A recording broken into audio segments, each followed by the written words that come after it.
सभी मित्रों को रोहित कुमार पांडे का नमस्कार। मोटिवेशनल स्टोरी के इस लॉन्ग वीडियो में आप सभी मित्रों का हार्दिक स्वागत एवं अभिनंदन है। हमें जीवन में कभी भी घमंड नहीं करना चाहिए, क्योंकि घमंड करने से स्वयं की हानि होती है और जो दूसरों को धोखा देता है स्वयं उसके साथ भी धोखा होता है।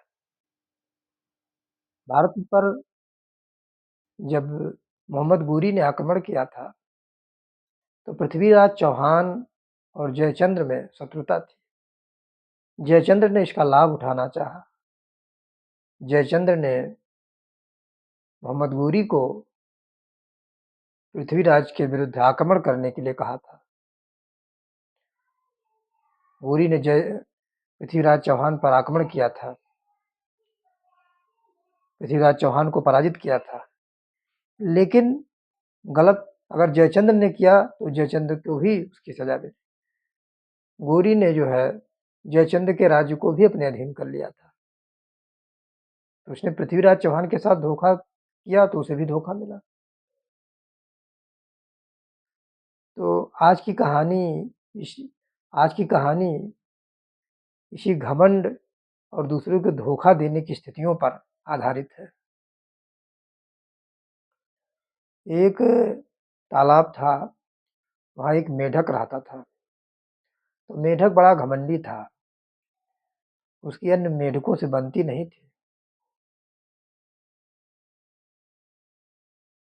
तो अक्सर जो है मेढकों से उसका झगड़ा हो जाया करता था। एक दिन कुछ मेढकों से उसका झगड़ा हो गया, तो उसने सोचा कि इनको हमें सबक सिखाना चाहिए। तो उसी तालाब के पास जो है एक पेड़ था और उस पेड़ के नीचे एक बिल बना हुआ था, उसमें नागराज रहा करते थे।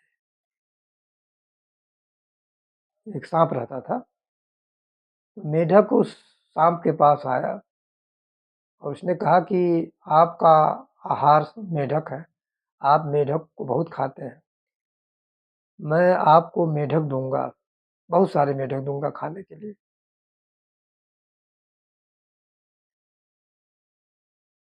तो आप वचन दें कि आप मेरे मित्रों को कुछ नहीं कहेंगे, कुछ नुकसान नहीं पहुंचाएंगे।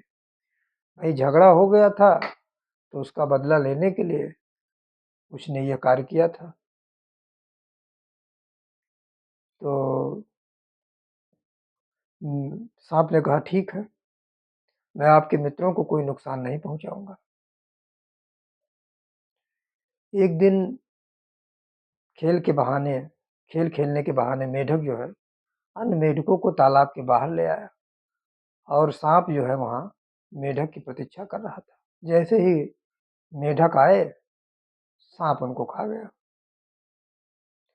अब धीरे धीरे तालाब के मेढक कम होने लगे।